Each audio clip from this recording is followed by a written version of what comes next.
Ծեծկրտուկ, կրակոցներ ու ծանր վիրավոր։ Շաբաթն առողջարանային Արսնիում խաղաղ չի սկսվել։ Ըստ լրատվամիջոցների մասնակիցների թվում են պետական վերահսկողական ծառայության պետ Ռոմանոս Պետրոսյանի քեռու որդին, վարչապետ Փաշինյանի օգնականի եղբայրն ու նրա որդիները։ Նախօրեին ձերբակալվել էր նաև Արսնիի համայնքապետը։ Նա արդեն ազատ է արձակվել ըստ քննչական կոմիտեի, համայնքապետին այժմ ազատությունից զրկելու հիմքեր չկան։ Հայտնաբերվել են առնանման հետքեր։ Աղմկահարույց միջադեպը կիրակի երեկոյան Ավենյու Արսնի հյուրատանն է եղել։ Ըստ ֆոտոլրագրող Գագիկ Շամշյանի, համայնքապետ Ֆելիքս Միրզոևի կազմակերպած խնջույքը վիճաբանության է վերածվել, որն ավարտվել է ծեծկրտուքով ու կրակոցներով։ Մեկ անց հրազենային վնասվածք է ստացել ու ծայրահեղ ծանր ախտորոշմամբ հիվանդանոց տեղափոխվել։ Հրապարակված տեսանյութում ու լուսանկարներում երևում են արձակված պարկուճներ, արյան հետքեր, փշրված ապակիներ ու բացօթյա տարածքում կիսատ թողնված խնջույքի սեղան, ալկոհոլի կիսադատարկ շշերով։ Դեպքից 2 օր է անցել, հյուրատան տարածքը ոստիկանական ժապավենով առանձնացված է,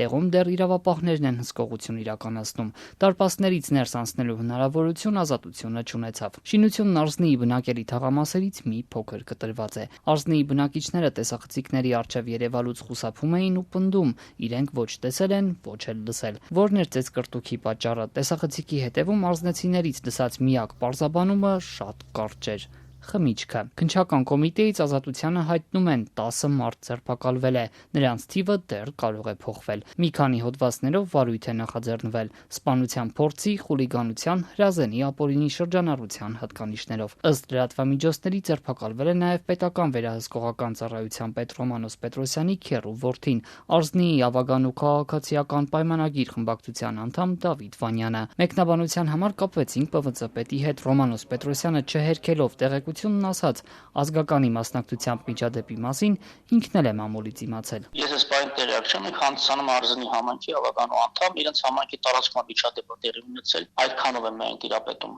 Ըստ հրապարակումների վեճին մասնակցել է նաև Նիկոլ Փաշինյանի օգնական նախկին պատգամավոր Արսեն Միխայլովի եղբայրն ու նրա որդիները։ Հրապարակումներից ավելի քան 24 ժամ անց այս տեղեկությունը ոչ ոք չի հերքել։ Արսնին ավելի քան 2000 բնակիչ ունի, հիմնականում ասորիներ։ Անկուսակցական համայնքապետ Ֆելիքս Միրզոևը նույնպես ասորի է։ Ձերբակալությունից հետո այսօր նա աշխատավայրում էր, բայց նրա հետ զրուցել չհաջողվեց։ Պնդեցին, թե զբաղված է։ Համայնքապետի մոտ ուղղակի մարդ կտին խխարնեց քանի օր։ Մանրակապային հնարավոր չի։ Հրազենի գործադրմամբ հանցագործությունների մասին հրապարակումները վերջին շրջանում հաճախ են հայտնվում լրահոսում։ Գրեթե ամեն ամիս հրազեն են կիրառում նաև Երևանում։ Տարվա սկզբին ներքին գործերի նախարար Արփինե Սարգսյանը նույնպես արձանագրել էր, նման հանցանքներն աճել են։ Միայն 2024-ին պաշտոնական տվյալներով 109 դեպք է արձանագրվել։ Ոստիկանությունից ավելի վաղ խոստացել էին պարզաբանել, թե հրազենի գործադրմամբ քանի հանցագործություն է կատարվել այս տարվա հունվարից մինչ այսօր, բայց դեռ թիվ չեն հրապարակել։